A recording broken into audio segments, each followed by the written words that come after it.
It wasn't the gold that shocked the nation. Gold gets stolen all the time. It was the silence.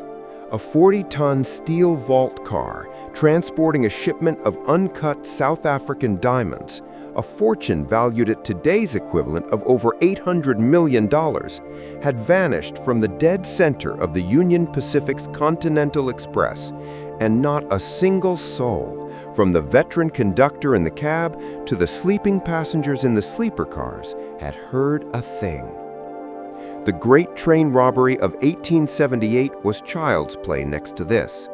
They called it the Ghost Heist, and it started on a moonless Tuesday night in the unforgiving heart of the American desert. The Union Pacific's Continental Express was an iron serpent slithering across the high desert of Nevada, a lifeline connecting the financial pulse of the West Coast to the industrial arteries of the East. On the night of September 14, 1965, it carried more than passengers and mail. Tucked between the engine and the baggage car was Vault Car 88B, a custom-built fortress that weighed more empty than most locomotives did full. Its cargo was codenamed Stardust, the largest single shipment of diamonds ever to cross American soil. Inside the car, Sergeant Frank "Brick" O'Connell sat nursing a lukewarm cup of coffee, the grit of the long night sticking to his teeth. He wasn't guarding gold bars or stacks of cash. He was protecting history and a global economy's faith. O'Connell was a former Marine MP, his face a roadmap of hard-won experience. His partner, the younger, anxious Agent Ken Miller, was on a scheduled perimeter check, his flashlight beam slicing the gloom of the dimly lit interior. "Anything out there, Kenny?" O'Connell's voice was a low rumble. Miller, a product of the FBI Academy, leaned back against the steel wall, the vibrations of the train a constant low-frequency drumbeat. "Just the desert, Sarge. Smells like sagebrush and a whole lot of nothing. We're running 12 minutes late, by the way. Engineers trying to make up time." The train was a marvel of mid-century engineering, nearly a mile long. It was currently barreling through a remote, desolate stretch just east of Elko, Nevada, a place so isolated the stars felt close enough to touch. This was a critical zone. Long, straight tracks, perfect for building speed, but also offering vast, unpopulated terrain for anyone bold enough to try something audacious. The security around Vault Car 88B was legendary. It had reinforced 12-inch thick manganese steel walls, an electronic anti-tamper grid woven into the lining, and a proprietary locking system designed by a Swiss firm, a combination lock with a unique biometric key, a handprint scanner, cutting edge for the era, and a timer that wouldn't allow the inner door to open until the train reached its secure destination in Omaha. The train made an unscheduled stop precisely at 1:07 a.m. Not a jarring halt, but a smooth, slow, professional braking. "What's that?" Miller tensed, his hand instinctively resting on the holster of his service revolver. O'Connell was already moving. "Air brake pressure drop. Maybe a hot box. Stand down, kid. It's the desert playing games." But it wasn't a game. A well-dressed man named Elias Thorne, a man who looked more like a university professor than a master criminal, was standing by the coupling between the second-to-last passenger car and the official baggage car. He hadn't been on the train when it left Sacramento.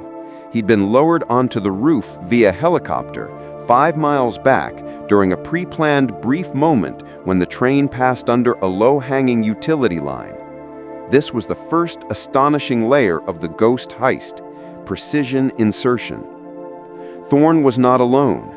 In a separate engine, a fully operational electromotive diesel E8, identical in livery to the Union Pacific engine pulling the express, sat idling a quarter-mile away, hidden inside a disused, overgrown railway siding.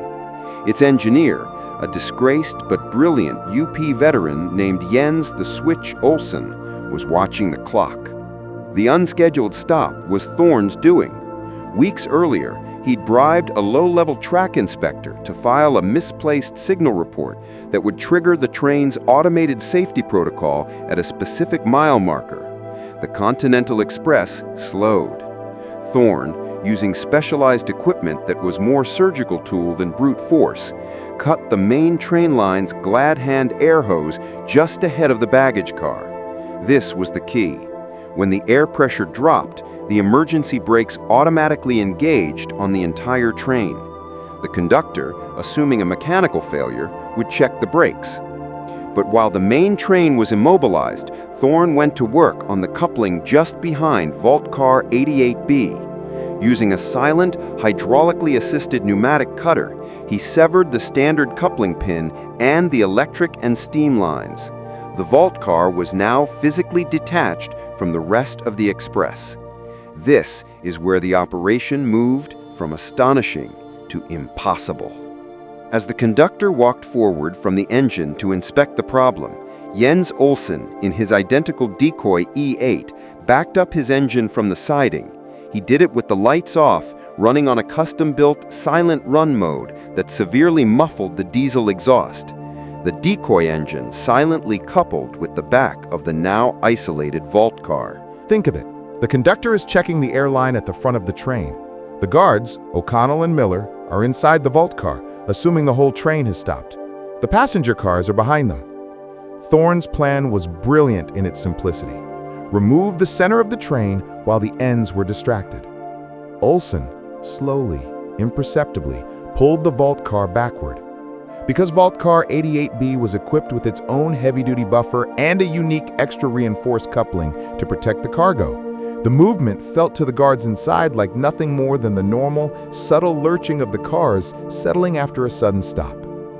In under 6 minutes, the $800 million vault car was pulled 400 yards back through a carefully prepared and overgrown switch and onto an abandoned half-mile stretch of spur track that terminated in a large prefabricated steel building Thorne had secretly erected weeks earlier, disguised as a temporary equipment depot. By 1:20 a.m., the Continental Express was ready to move.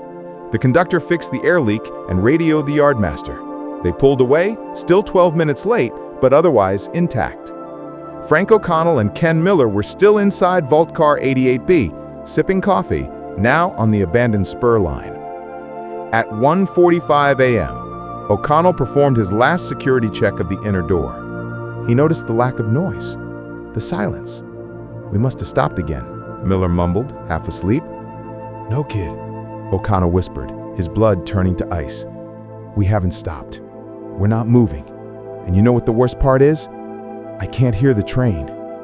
He rushed to the heavy viewing port on the car's exterior door, his flashlight beam piercing the night.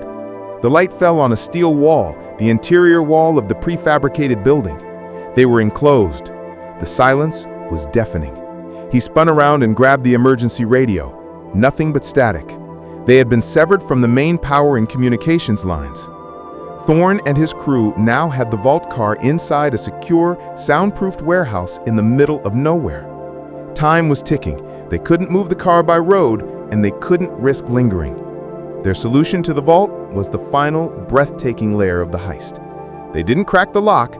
They didn't use explosives. They used thermic lances and precision cutting torches to cut through the floor of the car. The floor was the weakest point, a relative term considering it was still 8 inches of reinforced steel.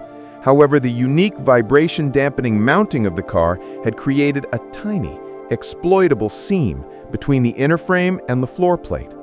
Thorne's team had fabricated a modular, diamond-tipped bore that created a clean, 6-foot diameter circle, removing the entire section of floor in under 3 hours.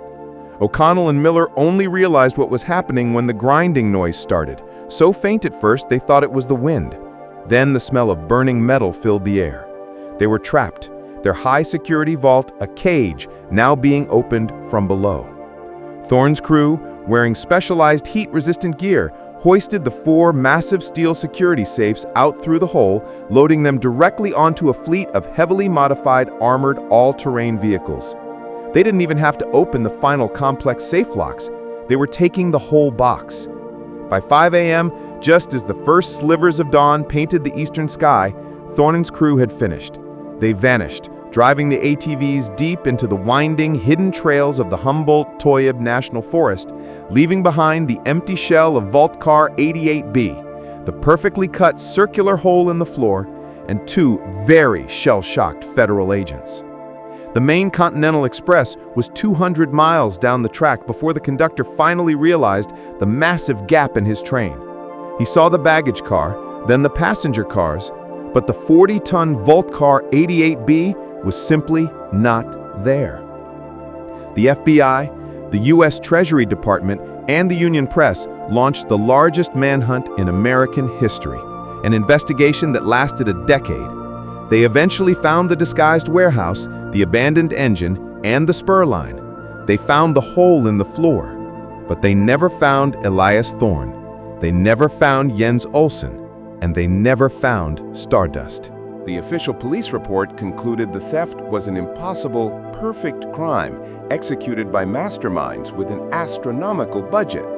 They were wrong. Decades later, a retired, disgraced track inspector on his deathbed confessed that the entire operation hinged not on a technical flaw or a high-tech tool, but on a single, astonishingly simple truth. Vault Car 88B was stolen not because it was the most secure car on the train, but because it was the only one not fitted with a secondary manual coupling pin. They literally unhooked $1 billion like it was a toy wagon. The ghost heist was finally solved, and the answer was a single missing $5 steel pen. And that is where the real mystery begins.